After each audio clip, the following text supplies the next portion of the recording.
It was called Nostalgia for the Future. It was shown at some NASA once upon a time. But the film was on modernity, the architecture of the home, and citizenship. India, the idea of Indian citizenship. And I made it with a friend of mine called Abhijit Mukul Kishore, who's a trained filmmaker. Okay. For some reason, people like that. That's my living room. So what ended up happening is that the film was doing well. It certainly did well, and because it was an unusual film, people called it traveled around the world. So one day it was showing at the University of Delft in the Netherlands, and I went there with the film. Mukul and I both were there, and we were walking around the campus. And over there, we saw that they were had at the same time an exhibition of the work of Charles Korea. So they were okay, let's go see the exhibition. And as I was walking in there, I turned around and I saw such a big photograph of this place, my living room. I was like, अरे मेरे घर इतना important है क्या? हाँ, so I went over there and I saw this photograph of my living room. And I was like, shit man, there's a story here and maybe I can tell that story. That's how the film started. So the film became about me growing up, becoming an architect in a building designed by one of the great modern architects of India, Charles Korea. That's what the film was. But the film was also became about another thing, and I'll tell you what that thing was. So the LIC colony, it's called LIC colony, right? And you all know what LIC stands for, huh? What does it stand for? Life Insurance Corporation. So you would have thought that because this is LIC colony, my parents who lived here were LIC employees. That's what you would have thought, huh? But it's not true.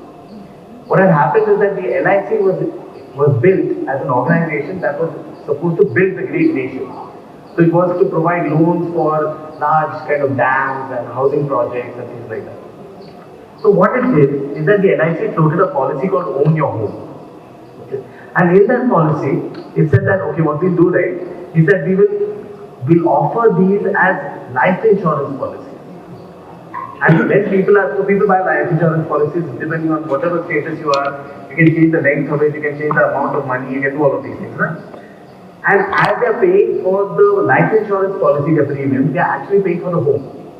So when the policy matures, they get the house. So this was a new kind of imagination for providing affordable housing for people in India. Right? Very unusual idea. And what they did is that they said, okay, let's get Charles Korea to design it. And so I'm talking about I would say the early 70s. This is from.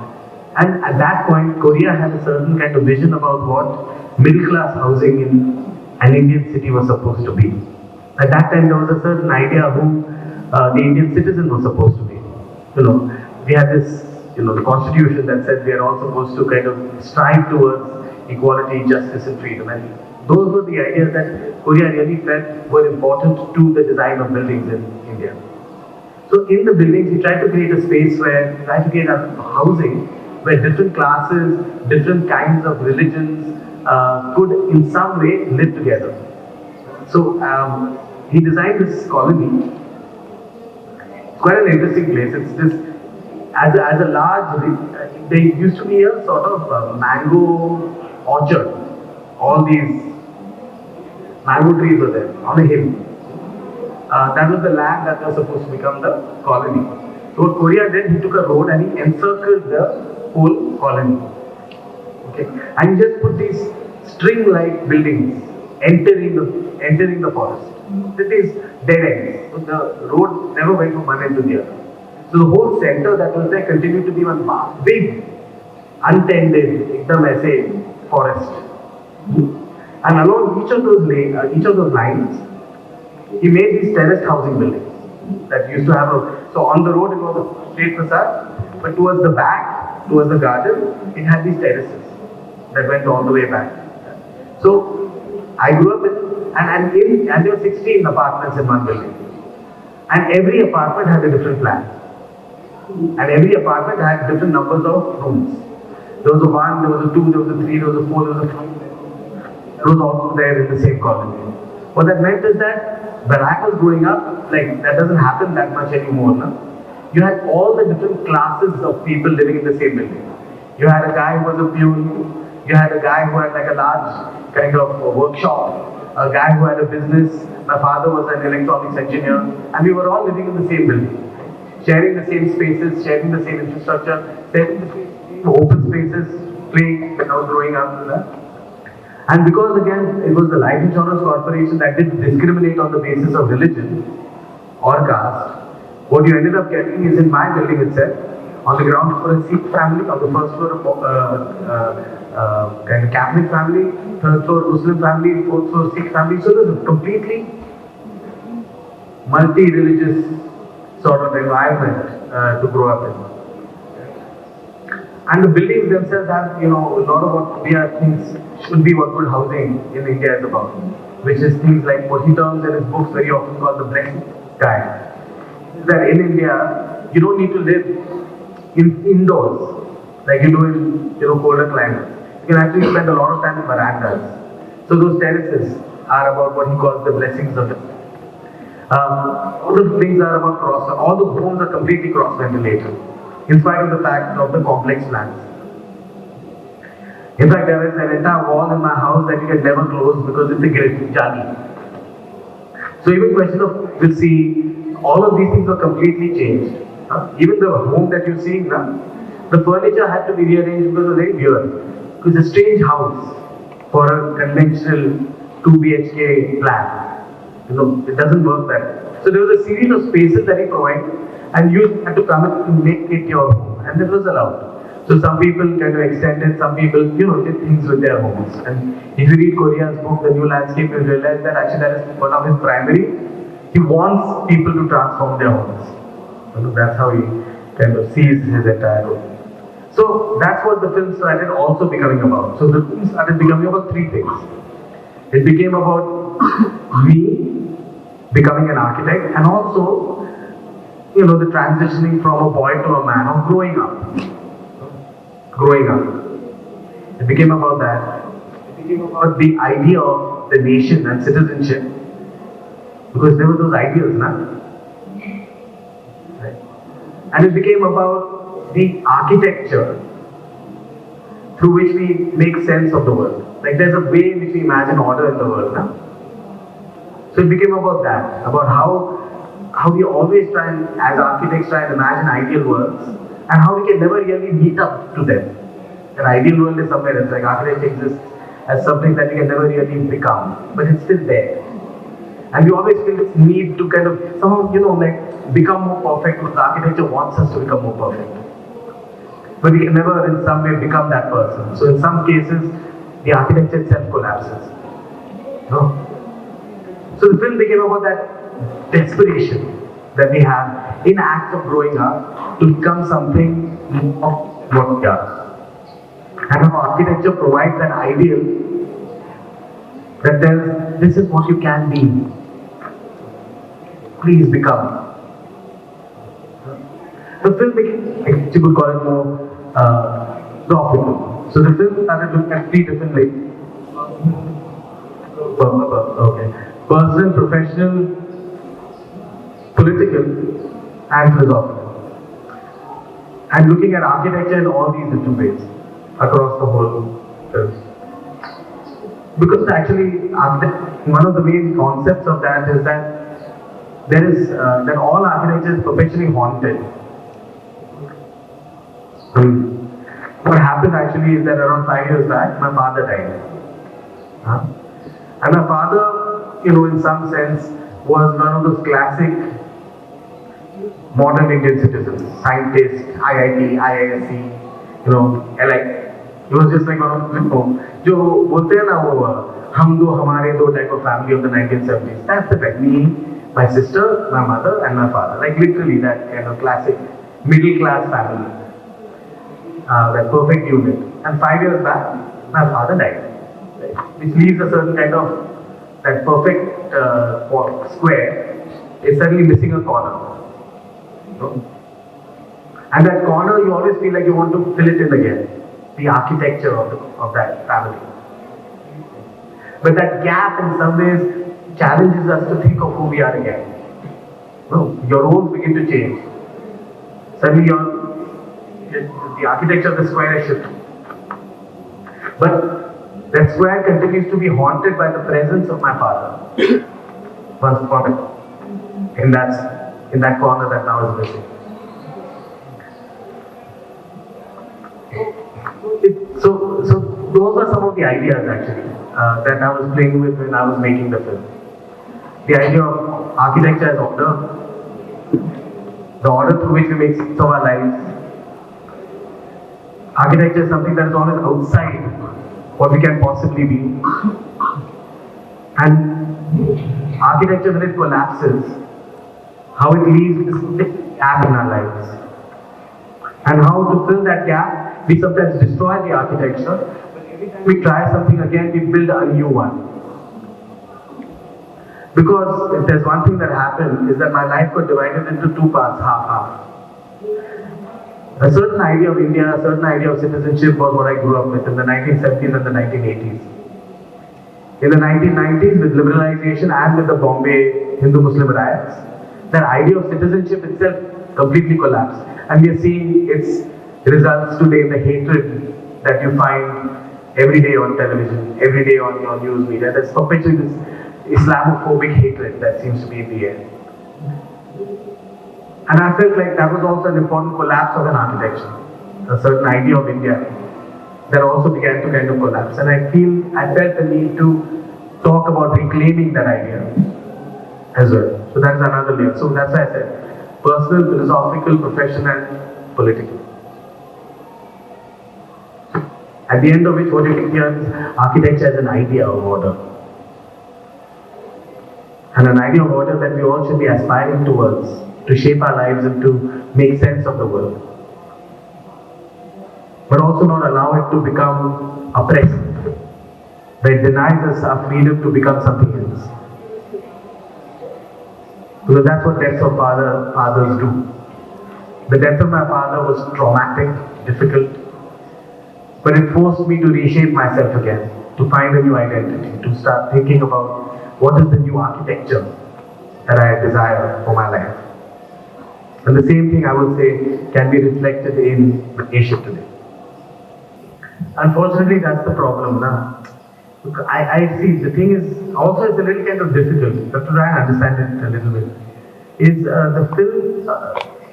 Maybe that's another thing. You know, there is a certain way in which film itself is seen by architects.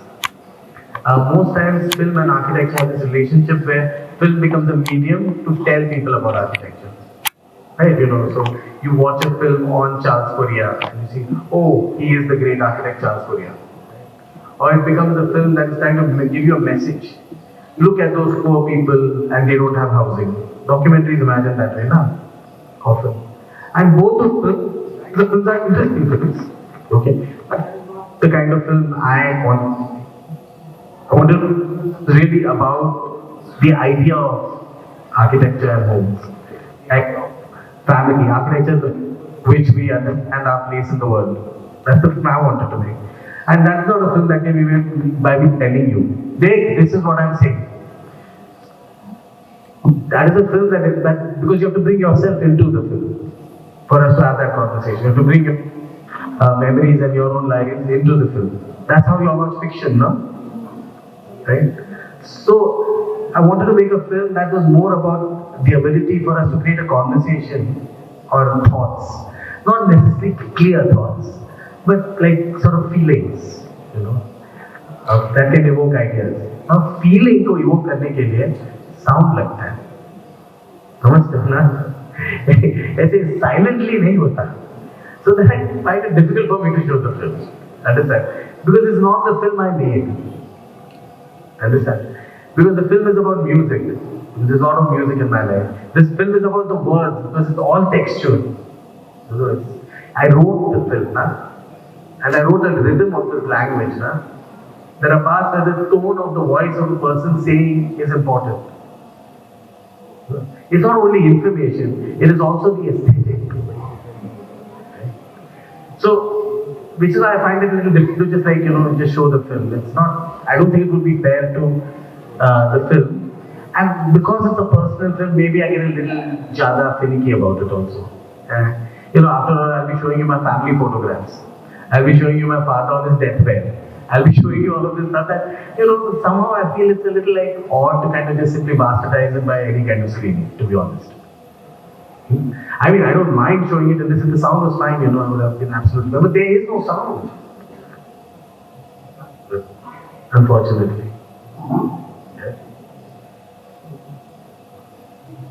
Yes.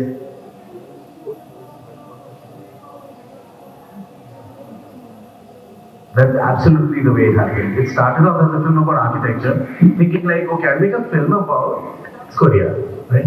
And then as you started putting the film, you realize that actually that is okay, right? But as you're making the film begins to evolve. And then you start putting these things.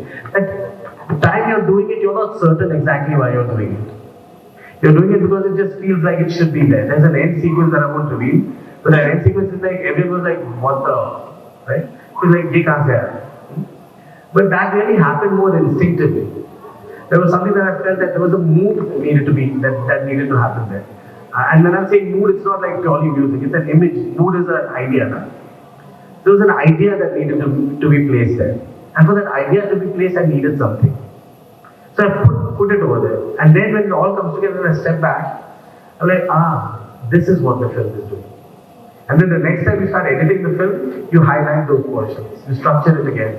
So it's layer, you constantly layer new ideas onto the structure. So you're right, I started off like the great Charles Copier designed, but it didn't end up becoming that at all. It's just something else. Sorry, ma'am. Of course, but the film was not about Charles Copier. Yeah, but I felt like it was important to see the film from an intimate point of view. I hadn't lived in any other colony. It was the reason why I thought the film would be interesting is because you're seeing an architect's work as somebody who's living within. So that's why I like psychology, really. Film on Charles, then yeah. No, it's not. No, it's not. Or going? So the next time, okay, I'll tell you what. Do you all want to watch the film? You're lying different around the, right? The film is still traveling. Okay. What I do usually, the film has a Facebook page. It's called Lovely Villa, or you'll find it through my Facebook page. Go, and I'm very regular with posting updates of screenings. So the next time there's a screening, I will be kind of posting about it for certain. The next screening, I believe, is again in Bombay only. And I think there's going to be one in Delhi both next month. Okay. So somewhere in the page you will watch the film sometime. And do remember, so please just like that damn Facebook page. That's my publicity mechanism. And then you'll get to know what the next screening is. Okay. Anyway, thank you all. Thank you, NASA. It's too bad that the sound didn't work. I was looking forward to the screening. I don't have the time for the film, my friend. I have to take the laptop. I have 5 o'clock. I have a flight, and I have to leave because otherwise the flight will leave.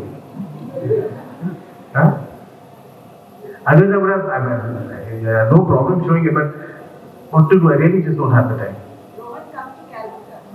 I'd love to come to Calcutta to show the film. I mean, really. Yeah. The film has it's half an hour long. It's more accessible than my earlier film. My earlier film is more dense and difficult, but this is not that difficult to film. But I think it's a nice film. Who else? Vijay was there. I know Vijay loves the film. He's seen it twice. He showed it in his studio in Bangalore as well. Would you be open to showing it online?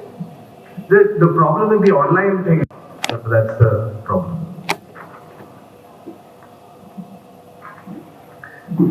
Thank you, people. Bye-bye.